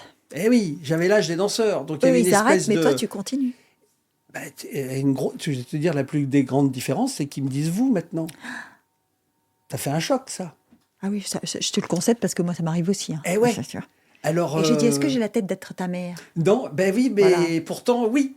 Donc, je les regarde. C'est ça. Dans leurs yeux, je vois, oui. Ah ben, c'est vous. Tu vois, il y a une forme de tendresse qui est assez attachante, d'ailleurs, qui, d'ailleurs, te donne un espèce de pouvoir que tu n'as jamais eu avant, parce qu'il y a une espèce de pouvoir de l'aîné, si tu veux. Quelque chose qui te donne une responsabilité encore... plus grande. Ouais. Oui, c'est la même chose qu'avec tes petits-enfants, où tu sens que tu as ils te regardent avec référence. Voilà. Et donc, tu peux pas partager comme j'ai partagé avec les autres, c'est-à-dire qu'il y a moins d'intimité. Je connais moins de choses sur eux maintenant que je connaissais avant. Ce qui me permet, par contre, de moins souffrir que je ne l'ai fait, de décevoir certains. Ouais, c'est parce que la séparation, c'est aussi de décider que tu vas faire un cast et que tu vas pas mettre un tel ou un tel. Tu as exactement raison. La séparation, c'est ça. La grosse difficulté, c'est ce moment où tu fais ta distribution. Ouais. Moi, j'ai une technique très particulière qui est très peu pratiquée ailleurs. La plupart du temps ailleurs, les distributions sont annoncées 1 semaine, 10 jours, 15 jours, 3 semaines avant. Bon. Moi, je l'annonce la veille. Tu sais où j'ai piqué ça? J'ai piqué ça au football. Parce que j'adore le football. Et quand je regardais les matchs, je voyais ces espèces de bancs incroyables de joueurs, tous assis sur le machin. Et je me dis, jusqu'à la veille du match, les mecs, ils savent pas qui va jouer. Et parfois, c'est même 1 heure avant. Hein. Et 1 heure avant. Ils savent pas qui va jouer. Jusqu'à ce qui veut dire que le coach, il a cette capacité à voir qui est le plus en état de jouer. Pourquoi on fait pas la même chose avec les danseurs? Parce que finalement, quand tu annonces un danseur 15 jours avant qu'il va danser, que tu le veuilles ou non, même s'il est super intègre, etc., il y a un petit relâchement. Parce que la chose est acquise. Voilà. Celui qui danse pas, faut qu'il soit sacrément motivé pour continuer à y croire en se disant peut-être que l'autre va se faire mal, je prendrai sa place. Non. Donc, si tu fais pas ça et que tu fais comme au foot, il y a une espèce... Et c'est pas pervers, c'est sain. C'est sain que de les laisser entre eux prendre leur plaisir jusqu'au dernier moment, avec cette émulation qui fait qu'entre les uns et les autres... Et puis, quand tu as compris que ça marche comme ça, et ils savent que ça marche comme ça, à la fin du compte, ça devient presque excitant pour eux. Qui va sortir du lot, quoi. Et pourquoi? Parce que je leur explique souvent, c'est pas parce que toi, t'es mieux ou moins bien, c'est parce que je trouve que dans ce couple, tu vois, très souvent, Roméo et Juliette, par exemple, Ils font, dans les autres compagnies, t'as Roméo et t'as Juliette, et ils dansent toujours avec sa Juliette, enfin, Et basta. comme dans les couples. Voilà. Bon. Moi, j'adore casser les couples, parce qu'il y a quelque chose d'extraordinaire à tout d'un coup danser un soir avec une nouvelle Juliette. Tu peux tomber amoureux, Ouais. artificiellement, mais tu peux Artistiquement, tomber en amoureux tout avec cas. quelqu'un. Et donc, il y a des choses qui vont se passer, qui vont peut-être rendre la chorégraphie plus fragile, mais qui va rendre la chose tellement plus vraie. Et moi, c'est ce que je veux. C'est que quand toi, tu viens voir le spectacle, quand on vient voir mon Roméo et Juliette, j'ai pas envie qu'on dise « Ah, j'aime bien la chorégraphie ». J'ai envie qu'on me dise « Ah, mais j'ai été amoureux comme ça, moi, quand j'avais 15 ans, je me rappelle, là, quand il lui touche la main, ah, je me rappelle, ça m'avait fait un petit frisson. » C'est ça, c'est mettre la vraie vie. Il y quoi. a ce moment-là dans La Belle aussi. Hein. Oui, bien sûr. Il y a ce moment-là dans La Bien Belle, sûr. quand elle apparaît, Bien et sûr. et que c'est pas le même cast, Eh oui. il y a cette surprise qui est différente quand même. Et c'est incroyable. Et ça, si les danseurs vivent cette chose-là de manière réelle sur scène, tu peux pas ne pas être touché. C'est dans la ça, scène. ouais. Et à la fin du compte, j'ai envie de te dire, au fond, le chorégraphe a envie de te dire, c'est pas tout à fait vrai, c'est parce que c'est tellement bien pensé et tout. Mais au fond, vraiment, moi je sais que c'est ça qui m'intéresse quand même le plus. Oui, oui. Je comprends ce que tu dis parce vois que ça fait le lien avec Fête de la danse. Oui, Ça fait le lien avec ça. oui, Parce que le fait de danser tous ensemble, puisque l'idée, dis-moi si je me trompe, mais l'idée de Fête de la danse, c'est tout le monde est ensemble. Ouais. On partage tout ça ensemble. Les pros, les amateurs, les gens qui viennent avec une poussette, les gens, voilà. Il y a dans ce moment-là une vérité qu'on ne peut pas changer et qui n'a rien à voir avec la chorégraphie. absolument. Mais c'est même dire au public, vous nous regardez toujours assis dans votre fauteuil et nous on est là comme des dieux sur la scène. Ouais, on est loin de vous, en fait. On est loin de vous, on vous éblouit de notre savoir-faire. Mais non, soyez vous les artistes, vous allez vous rendre compte. Tout d'un coup, mettez-vous à danser et nous, les artistes, on est là plus pour être avec vous, Pour vous accompagner, partager ouais. avec vous, pour vous accompagner. Mais c'est parce que la danse, ce qu'il y a d'extraordinaire avec la danse, c'est que c'est partout. Je veux dire, Ah bah oui. On peut danser sous sa douche. Hein. mais on danse sous sa douche. N'importe qui rentre chez lui le soir et il entend une petite salsa, ne me dis pas qu'il n'y a pas 2-3 petits coups de hanche, même Mais pour je rigoler. vais même te dire mieux, Coco Gauff, la tenniswoman américaine, là pour l'Open d'Australie, elle a choisi de célébrer ses victoires en dansant. Ben voilà. Mais la danse, c'est un rituel, c'est inné. C'est quelque chose qui est chez l'homme, c'est quelque chose qui est inévitable, j'ai envie de dire. La danse, elle est partout. Elle nous a... Et la chorégraphie, pour moi, c'est ça. C'est le mouvement, il est perpétuel. Il y a pas de... Tout danse, quoi. Enfin, c'est vraiment... Alors, il faut accepter cette idée qu'une boîte de nuit, que du hip-hop, que du jazz, que du classique, que du contemporain, que du traditionnel. Moi, vraiment... J'ai toujours détesté, mais dans tous les domaines, même dans le domaine de l'art, soit la peinture, la musique, cette espèce de ségrégation systématique d'un univers contre l'autre. Si on aime la musique contemporaine, il faut qu'on déteste la musique classique. Moi, malheureusement, franchement, en voiture, je peux écouter Schubert, je peux écouter... n'importe quoi. Enfin, Attention. Il n'y a tellement pas de règles là-dessus. Ah non, mais je suis entièrement d'accord. Ce que je me dis en t'écoutant, c'est que on a tous besoin de faire des choix. Oui. Tu vois, tu dis, il n'y a pas de règles, etc. C'est très compliqué quand il n'y a pas de règles, parce que les gens ont besoin, enfin, on a souvent besoin d'être aidés, d'être un peu guidés. Tu as raison.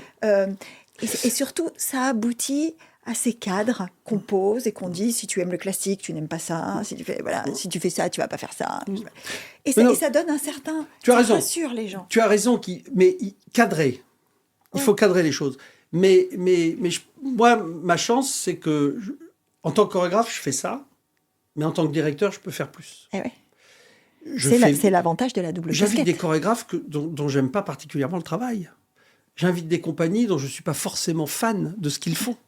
Mais je sais que ces compagnies-là sont qualitativement indiscutables et qu'une certaine partie du public est passionnée par ce type de travail. Exactement. Et par respect pour ce public qui me supporte depuis 30 ans, je me dois de lui offrir une diversité qui fait qu'il pourra encore me supporter 30 ans.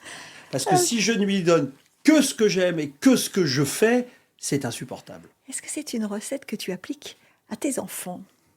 Parce qu'eux aussi te supportent depuis longtemps. Tu les supportes, mais eux aussi te supportent depuis longtemps. Enfin, depuis longtemps. Ils sont tous ils sont trentenaires, Ah tes enfants. ouais. 36, 34, 32, donc Voilà. ils sont tous... Donc, ils sont trentenaires. Donc, ouais, ils trentenaires. te supportent au moins depuis 30 ans. Oui, Et c'est donc, vrai. est-ce que c'est une règle que tu leur appliques aussi? Est-ce que tu as essayé de les entraîner vers la danse ou pas? Alors, je pense que j'ai fait... on en parle parfois. Je pense que j'ai été assez terrible avec ma petite Juliette, parce que je pense qu'elle était assez douée. Et elle avait commencé la danse, et je la regardais avec mes yeux de professionnel, Ah, et je la trouvais vraiment pas très bien. ah là Et là. quand j'y repense aujourd'hui et que je vois des enfants à son âge, je me dis qu'elle était quand même peut-être assez douée. Mais je ne suis pas mécontent qu'elle soit partie sur la voie qui est la sienne aujourd'hui, qui est une voie très Bon, elle est particulière. créatrice quand même. Hein. Oui, elle est.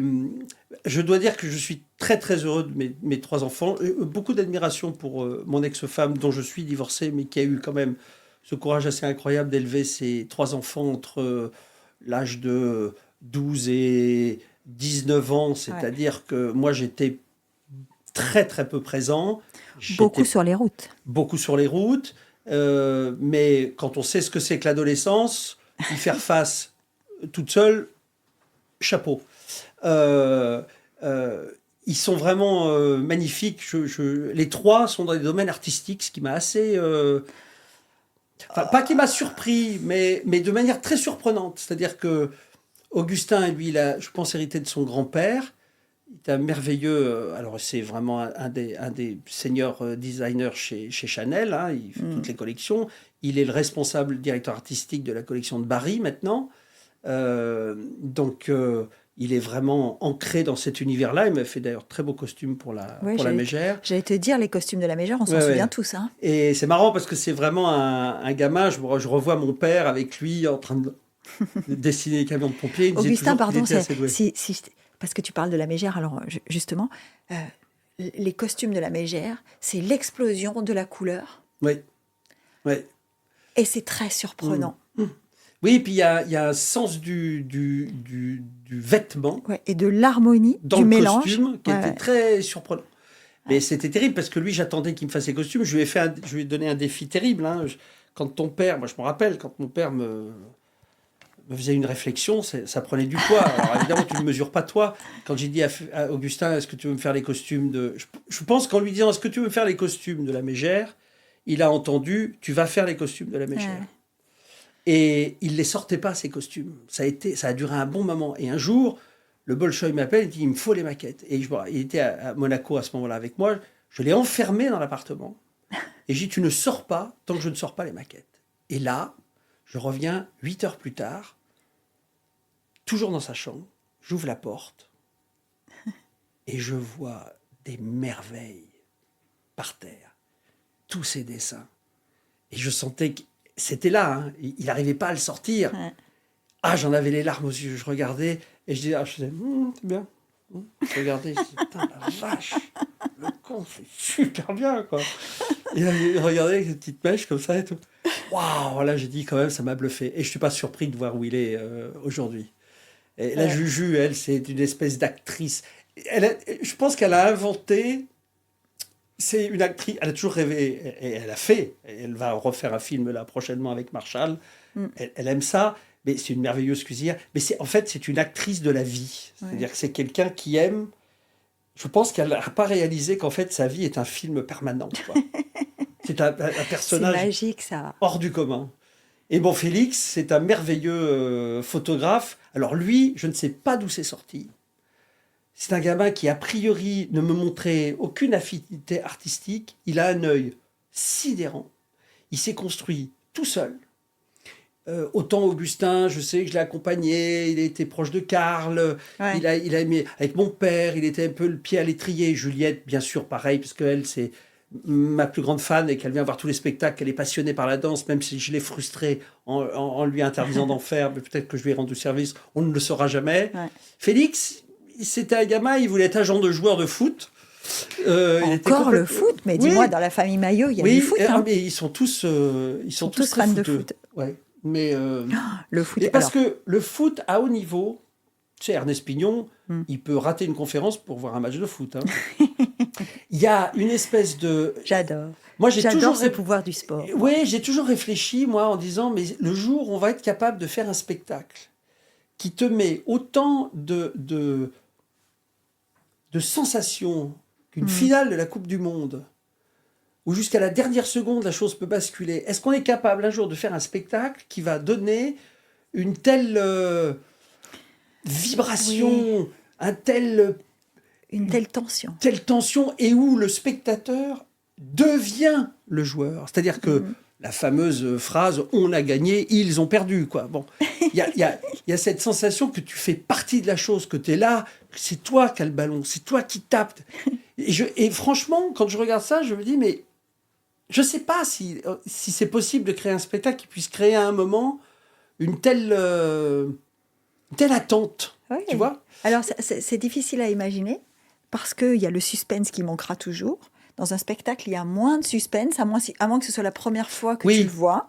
Sinon, il n'y a pas de suspense. C'est-à-dire que malheureusement, Roméo et Juliette, on sait tous comment ça finit. Voilà. Non, puis peut-être que ça n'a aucun intérêt. Mais ce que je trouve quand même, c'est qu'on ne peut pas nier la force que ça amène. Et puis, quand c'est magnifiquement joué, le délier... la manière dont les balles passent en une passe, quand on regarde, quand on sait, quand tu as tapé toi-même dans un ballon... Monsieur, il y a du talent. Hein. C'est extraordinaire. Il y a aussi du talent dans le foot, hein, bien sûr. Voilà. Après, il y a tout le reste qui est discutable, mais en attendant ça... Donc c'est vrai qu'on est... Les gamins, on s'appelle souvent, on aime bien ça. Et ils sont tous les deux fans de l'équipe de Monaco, bien sûr. Ah bah voilà. Ce qui est vrai. Et maintenant, il y a un élément supplémentaire dans tout ça, c'est qu'il y a des petits-enfants. Et oui, ça c'est une découverte. Hein. Et ben, moi, ce qui me frappe, et je t'en parle parce que tu partages ça sur les réseaux, hein, tu partages ce bonheur complètement nouveau pour toi, qui ne change rien aux autres bonheurs de ta vie, mais, tu partages ce bonheur qui est complètement nouveau pour toi d'être grand-père. C'est très étrange. La princesse dit quelque chose de très beau à ce sujet, d'ailleurs, elle me disait, mais tu sais, c'est normal qu'il y ait cette relation entre les petits-enfants et le grand-père, parce qu'on a le même ennemi. Les parents. Et c'est très très juste. Mais c'est surtout, moi, ce qui me perturbe le plus, et comme j'ai été assez peu présent, parce que j'étais beaucoup sur les routes, et que T'avais une exigence de travail énorme. Oui, mais t'as quand même une force de Enfin, moi, j'ai une forme de culpabilité par rapport à des choses que j'ai pas vécues avec mes enfants. Puis parce que c'est pas ma nature. Je suis pas très papa gâteau de sable, tu vois. Enfin, gâteau de sable. Et je suis pas très. C'est pas un truc que je sens. C'est pas ma nature. Mais peut-être parce que mon père aussi était pas comme ça avec moi. Enfin bon, on va pas faire une psychanalyse. En attendant, parfois, je me surprends à avoir cette relation extrêmement particulière avec tes petits-enfants, parce qu'effectivement, tu n'as aucun emmerde, tu n'as que les avantages, tu peux jouer avec eux, tu peux leur faire tout ce qu'ils n'ont pas le droit de faire. Tu peux dire oui, voilà, dire non. Tu le fous sous le canapé, on se regarde un petit dessin animé ensemble, et c'est magnifique, parce que moi, je me suis quand même... J'aurais jamais imaginé qu'un jour je verrais La Reine des Neiges, mais je l'ai vu. Je l'ai vu en décembre avec ma petite fille. Donc, elle me le chantait. Mais bon, voilà. C'est bon, ça. Oh là, voilà. Alors là, c'est le scoop du jour. Mais moi, j'ai une forme de culpabilité, parce que j'ai le sentiment, à chaque fois, je me dis, mais... En fait, je me cache de mes enfants quand je suis avec mes petits-enfants, parce que j'ai peur qu'ils m'en veuillent de vivre avec eux ce que j'ai l'impression que des fois, je n'ai pas vécu avec eux-mêmes. Bon, c'est légitime que tu aies cette pensée, mais d'un autre côté, et tu l'as souligné, et la princesse te l'a rappelé, ce n'est plus la même relation. C'est vrai. Mais par contre, alors, par contre, j'avoue aussi, 5 jours, oui. Une année, peut-être moins. Peut-être pas. Voilà. C'est-à-dire que là, je m'aperçois quand même que j'ai eu 3 enfants, et c'est vrai qu'on oublie l'énergie hallucinante que ça absorbe. 2 enfants. Turbulence. Ah là, j'ai Max et Tim, qui sont les 2 petites Félix, et Tim va avoir 1 an dans 2 jours. Mais c'est monstrueux ce que ça te pompe comme énergie. Enfin, vraiment, quand ils sont couchés, Et j'ai vraiment... Quand ils dorment. Et je pense qu'on se dit qu'il y a une baisse de la natalité un peu partout dans le monde, mais... C'est peut-être pas si étonnant. On en revient peut-être à cette histoire. Enfin bon, ça va peut-être pas être tout à fait dans l'air du temps, mais moi, ma mère, je l'ai connue toujours s'occupant de nous. Et j'ai entendu souvent des gens me dire, oui, oui, mais bon, a jamais travaillé. Non, mais vous rigolez ou quoi? Enfin, je veux dire, C'est ça. élever 2 enfants ou 3 enfants, si ça, c'est pas travailler, alors maintenant on arrive au congé parental ou ces choses-là, Ouais. mais on est passé, bien entendu, qu'il est temps qu'en fait les femmes puissent travailler, Mm. mais ne sous-estimons, en tout cas ne méprisons pas ceux qui ne le font pas. Ouais. Quand on voit le travail que c'est, l'énergie que ça prend, et mon Dieu, moi je sais que si l'équilibre qu'on a entre mon frère et moi est aussi fort, c'est pas par hasard non plus. Bah, Enfin, bien je sûr veux que dire, non. être toujours en rentrant chez toi avec ta mère qui t'attend, qui s'occupe de toi, Ouais. qui est attentive à ce que tu veux faire, c'est quand même un luxe émotionnel assez extraordinaire. Bien entendu, je porte pas de jugement sur ceux qui ne le font pas, mais je dois remarquer quand même que quand tu as eu le bonheur d'avoir une cellule familiale de ce type-là, en tout cas moi, j'ai le sentiment que ça a été une protection.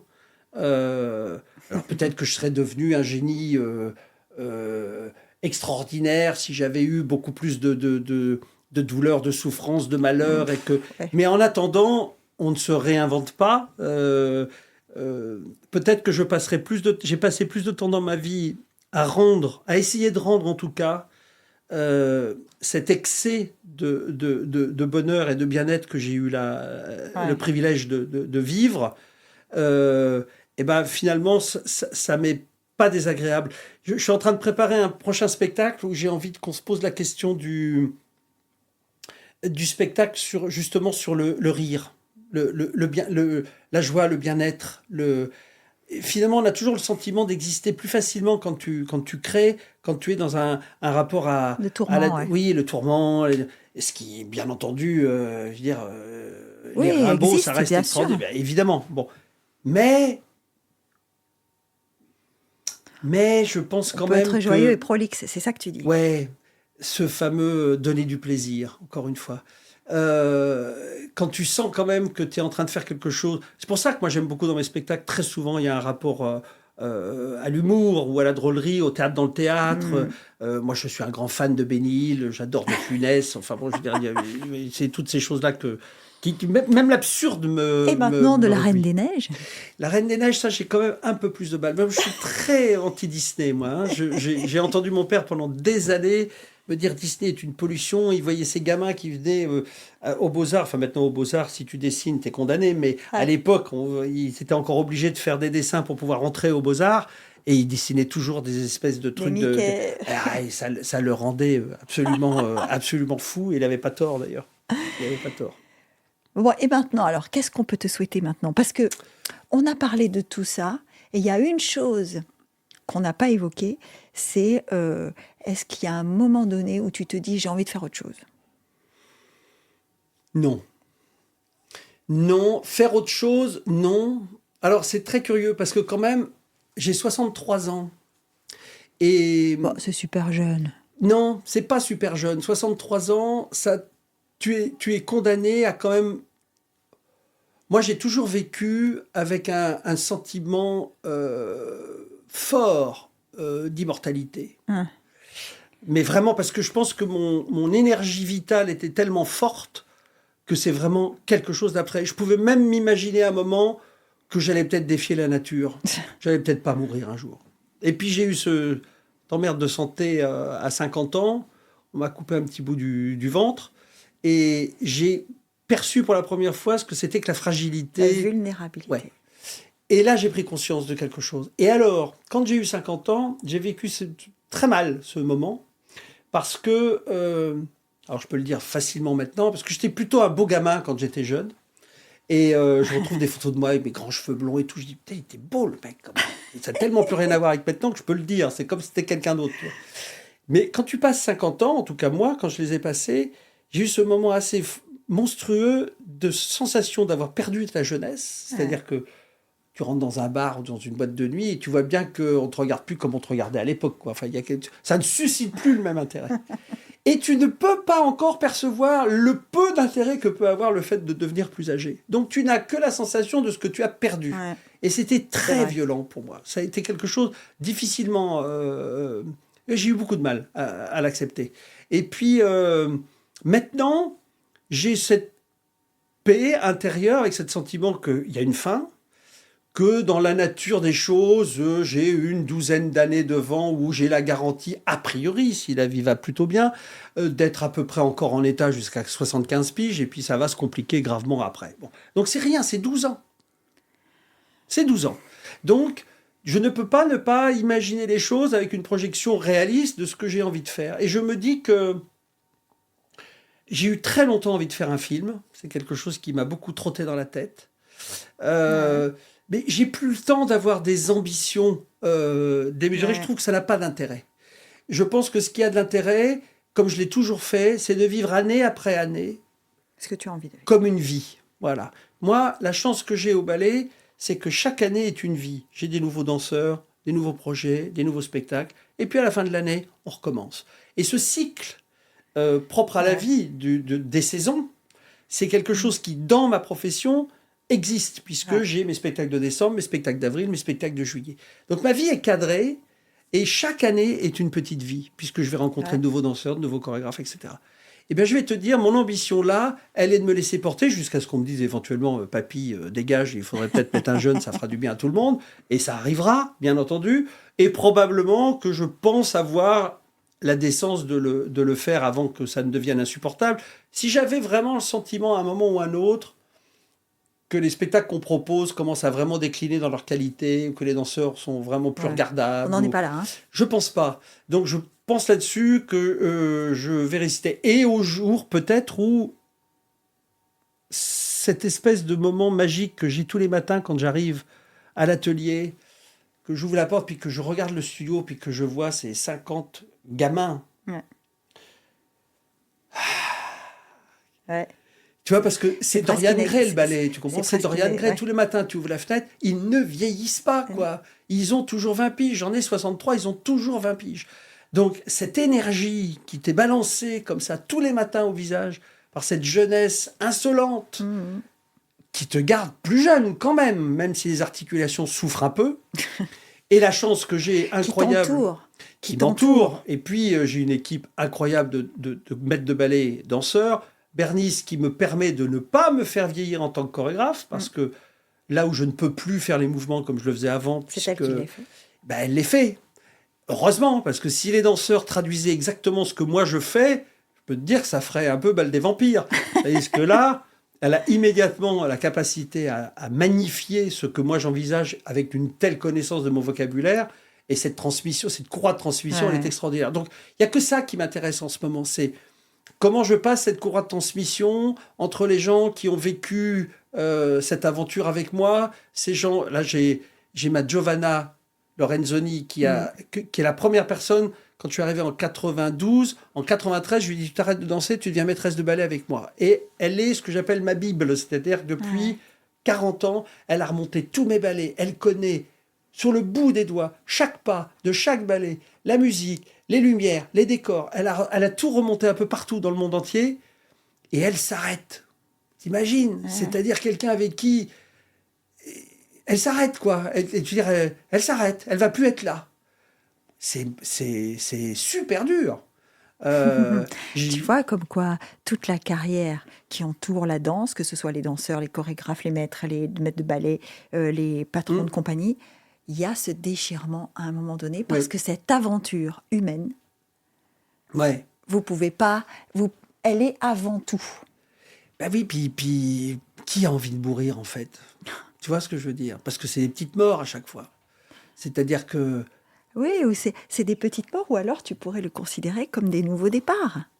Alors, la princesse m'a dit ça un jour, elle a raison, elle a dit non, mais il faut déchirer la page. Et c'est ce que je fais, et c'est ce qui me garde vivant. En plus, ce qu'il y a d'extraordinaire, c'est que c'est une espèce de chaîne, tu sais, année par année, les choses se tissent de manière très délicate. C'est jamais des fractures qui sont trop violentes. Et en plus, depuis le Covid, là où j'avais en général 5, 10, 15% de changements dans la compagnie chaque année, là, les gens sont beaucoup plus sédentaires. Ils ont moins envie de partir. Peut-être aussi parce qu'ils mesurent à quel point on est dans un monde un peu à part. Hein. et la chance qu'on a d'y être. Mais je pense qu'il y a aussi moi, j'ai moins besoin de tout rafraîchir, même si je mens, parce que la nouvelle distribution que je fais sur Vers un paysage, qu'on va présenter en avril, c'est que des petits jeunes qui l'ont jamais fait. Et j'ai envie de revenir à cette énergie quand on l'a créée en 95. Ouais. Moi, j'avais donc 35 ans. Les danseurs avaient 20 piges, 22 piges. C'était Gaëtan, Bernice, Chris. Ils avaient une force. C'est quand même le privilège de la jeunesse, la danse. Tu t'aperçois... Il faut savoir que le corps décline à partir de 18 ans. Hein. Ton corps est à son apogée physique à 18 ans. Et à partir de 18 ans, ça se dégrade. Ça décroît. Voilà. Et donc... C'est ça qui est, ce qui est vachement dur pour les danseurs, d'ailleurs, parce que souvent, ce sont des gens qui ne sont pas encore tout à fait accomplis en tant qu'individus matures. Et quand ils commencent à être matures, leur corps leur dit « Salut. Ciao ». Waouh, c'est quand même... En tout cas, il leur dit ciao pour ce qu'ils sont en train de faire sur le moment. Bien sûr. Parce que la plupart du temps, tu parlais de Max tout à l'heure, voilà, on est 20 ans après et le type continue de vivre grâce à ça. Hein. Oui, mais c'est vrai que c'est une école... vraiment violente et là je vois tous les petits jeunes qui sont en train de danser en ce moment et je vois cette espèce de paysage, c'est un ballet, ils sont 12, c'est 30 minutes non-stop et ça parle de c'est un ballet pour mon père, cet homme qui a passé sa vie à aller de l'avant en fonçant, qui faisait des décors, il était prof, il peignait, il repartait bien, il s'arrête, il prend sa retraite à 30 ans pour ne consacrer qu'à sa peinture, à 60 ans, paf, il s'arrête en juin, août, cancer. Un an après, mort. Un espèce d'arrêt violent, alors qu'il n'était pas du tout prévu. Et ce ballet, c'est ça. C'est des danseurs qui dansent comme des fous, qui vont jusqu'au bout, qui ne s'arrêtent pas, qui courent, qui sont toujours en train de foncer. Et tout d'un coup, paf, à la fin du ballet, 3 minutes avant la fin, la chose se suspend et ça s'arrête. Et il faut une énergie pour ça qui ne peut venir que de la jeunesse. C'est-à-dire qu'il faut que ce soit cohérent et combiné avec la capacité physique qu'on a. Tu sais, des fois, je suis dans le studio, je suis assis, et je me rappelle le moment où tout d'un coup, je me levais, je bondissais, je courais, je faisais quelque chose. Je ne peux plus faire ça. Et c'est monstrueux quand ton cerveau pense des choses que ton corps ne veut plus faire. C'est ça. C'est le basketteur qui se rend compte qu'il a l'idée de la passe, mais il ne peut pas la faire. C'est ça. C'est le footballeur qui se rend compte qu'il a l'idée du shoot qu'il ne peut pas faire. Ouais. Le ciseau retourné, non, ça ne va pas être possible. Tu sais que tu vas faire une déchirure. Voilà. C'est violent. Hein. Ouais, c'est violent et en même temps, j'ai envie de te dire, l'ordre naturel des choses, c'est aussi de permettre à Jean-Christophe Maillot d'être différent. Oui. Et d'apporter quelque chose de différent. Oui. Mais c'est sûr, il n'y a pas le choix. Et c'est assez enrichissant d'ailleurs, parce que je les vois, les petits jeunes. Ça m'éblouit de plus en plus, puisque ma matière à moi, elle est plus limitée. Et eux, ils l'enrichissent donc encore plus. Et là, c'est extraordinaire, parce que là, tu as un vrai rapport d'échange. C'est-à-dire que tu n'es même plus dans la concurrence. Moi, avant, je faisais les mouvements et je pouvais regarder les danseurs en disant... Dis donc, tant que tu le fais pas comme moi, c'est pas la peine de continuer, quoi. Mais maintenant, non, c'est plus possible. Merci. et ça a quelque chose de, c'est assez magnifique. Hein. C'est pour ça que, mais tu l'as dit à un moment. Des fois, je me dis bon, allez, tu vas peut-être t'arrêter quand même parce que tu vas peut-être en avoir marre un peu. Il y a des choses qui deviennent dures. Ouais. Je te dis dire aux danseurs qu'ils doivent s'arrêter. Ça, il y a des choses t'as plus envie de faire parce que c'est trop de douleur. Mais je ne sais pas ce que c'est que de ne pas faire ça. Je ne sais pas. Je ne sais pas ce que c'est que d'arriver un matin. T'imagines que ça fait 40 ans que j'entends tous les matins ce piano jouer avec 50 personnes qui sont accrochées à cette barre et qui répondent à ça. Donc, on imagine très bien. Et c'est pour ça que moi, quand je te dis qu'est-ce qu'on peut te souhaiter, ce qu'on te souhaite, c'est de ne pas arrêter. Parce que, en fait, pourquoi on devrait mettre un terme à ça? Si le moment n'est pas venu, il n'est pas venu. Peut-être. Si ce piano, tu as toujours envie de l'entendre. Parce que quand je te dis qu'est-ce qu'on peut te souhaiter, est-ce que tu as envie d'arrêter? C'est parce qu'il y a des gens Et tu as évoqué certaines personnes dans ce parcours qui, à un moment donné, n'ont plus eu ça. Alors toi, c'est le piano. Oui. Voilà. Giovanna doit avoir ses raisons. Oui. Bernice a eu ses raisons. Bien sûr. C'est qu'à un moment donné, ils se sont dit, face à eux-mêmes, il n'y a plus, dans l'éprouvette, il n'y a plus le bon dosage. Si toi, c'est pas arrivé, ce qu'on te souhaite, c'est de continuer. Oui. Mais en tout cas, c'est vrai que c'est pas arrivé. Eh ben voilà, ce sera le mot de la fin. C'est pas arrivé. Et surtout pour nous, ça veut dire que c'est pas fini et que Monaco va encore découvrir du Jean-Christophe Maillot. Et ses invités. Et ses invités. Merci Jean-Christophe, c'était passionnant. Merci beaucoup. Merci à toi. Merci.